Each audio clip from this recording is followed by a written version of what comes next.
तो question number 15, निम्नलिखित व्यवहारों पर से श्री मानसी की 3 खानों वाली रोकड़ बही तैयार कीजिए। 15/2015 सितंबर। 1, रोकड़ शेष 10,000, बैंक ओवरड्राफ्ट 5,000 दिया हुआ है। बैंक शेष यानी कि उधार साइड लिखा जाएगा, बैंक ओवरड्राफ्ट यानी जमा साइड में लिखा जाता है।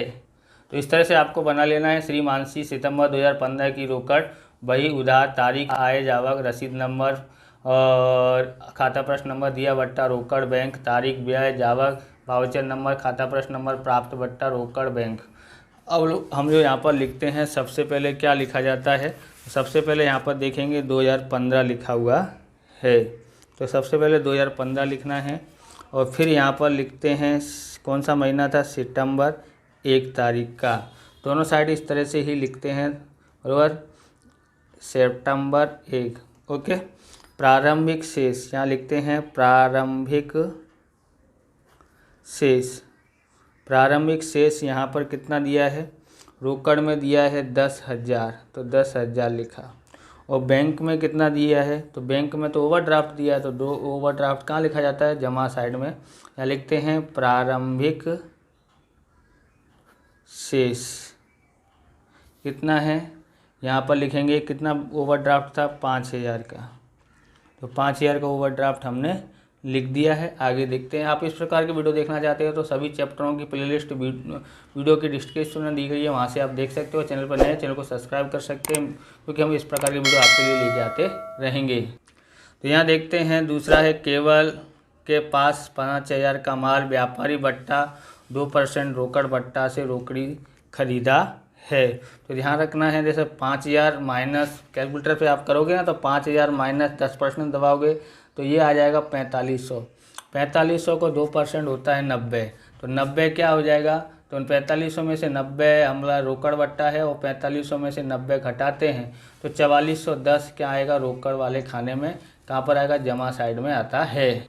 तो 2 तारीख है, 2 तारीख को हमने लिखा है खरीद खाता। खरीद खाता कितना है, प्राप्त बट्टा है इतना, और यहाँ पर दिया है 4410 रुपये। ओके। 6 तारीख का देखते हैं, ज्योति के पास से 10,000 के लेना पेटे पूर्ण भुगतान में 8,000 NEFT द्वारा और 1900 रोकड़ी मिले हैं।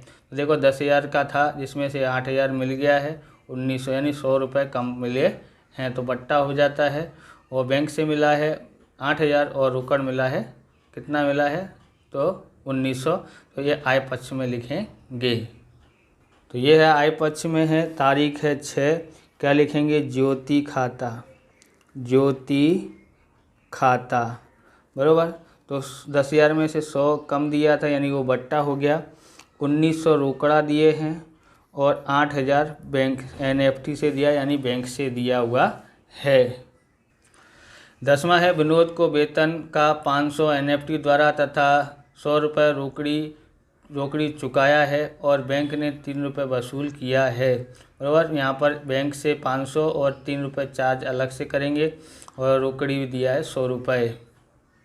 तो 10 तारीख का हमारे पास क्या व्यवहार है, वेतन चुकाया है विनोद को, तो वेतन खाता लिखा है, कितना है, 500 बैंक से चुकाया है।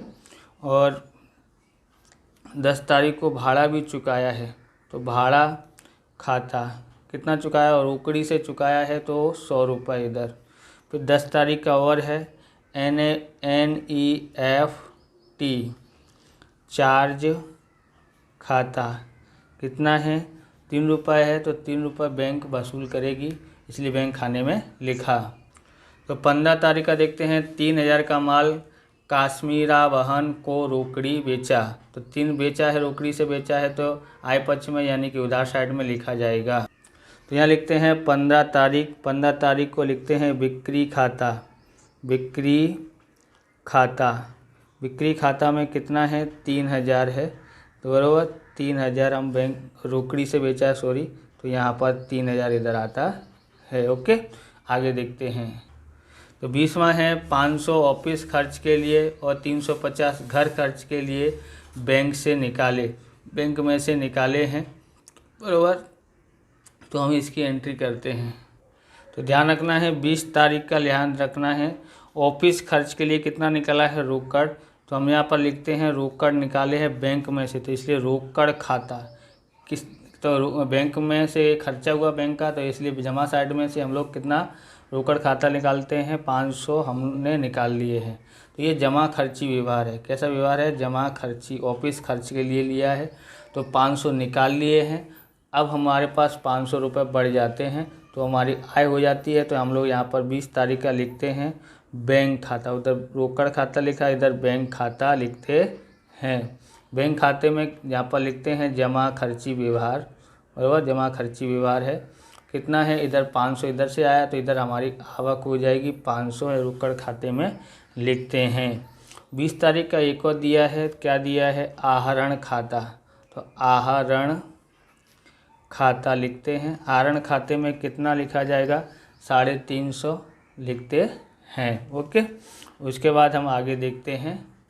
25 तारीख है, 3000 का यंत्र खरीदा, यंत्र स्थापना की मजदूरी 250 चुकाए हैं। और वह खरीदा है 3000 का और इस करते हैं, इसका 250 मजदूरी है।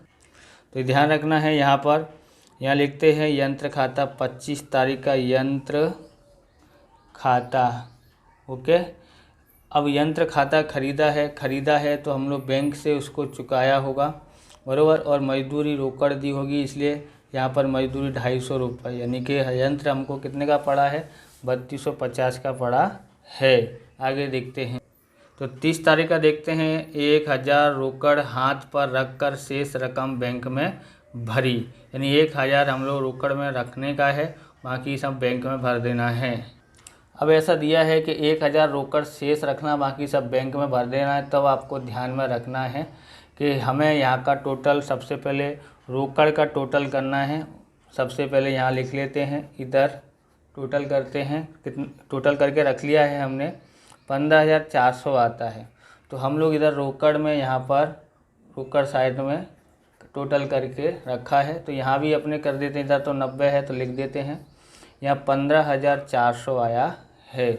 ओके, अब हम लोग यहाँ पर यंत्र खाता लिख दिया है, यहाँ पर हम लोग लिखते हैं 30 तारीख का, बराबर, और यहाँ 30 तारीख का यहाँ लिखते हैं शेष आगे ले गए, शेष आगे ले गए। तो यहाँ पर हम लोग कितना, सिर्फ यहाँ पर 1000 ही रखना है, बाकी सब भर देना है। तो यहाँ पर देखेंगे तो यहाँ पर लिखेंगे बैंक खाता, बैंक खाता। तो ये क्या किया है? ज्ञात किया है। तो यहाँ पर ध्यान रखना है, इन सब 4400, 100 और 250 और 1000 में से ये घटा दो, इसमें से घटा दो इन सबको, तो यहाँ पर आता है 9640 आ जाता है। कितना आ जाता है? 9640 आता है।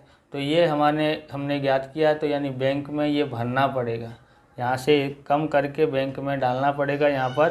तो हम लोग यहाँ लिखते हैं, इसको, ऐसे व्यवहार को क्या कहते हैं? जमा खर्ची व्यवहार। क्योंकि ये क्या बोलते हैं, रोकड़ में से निकाल करके इसको कहाँ रखने का है? बैंक में डालना है। तो बैंक में ये आवक हो जाएगी। तो यहाँ लिखेंगे 30 तारीख का है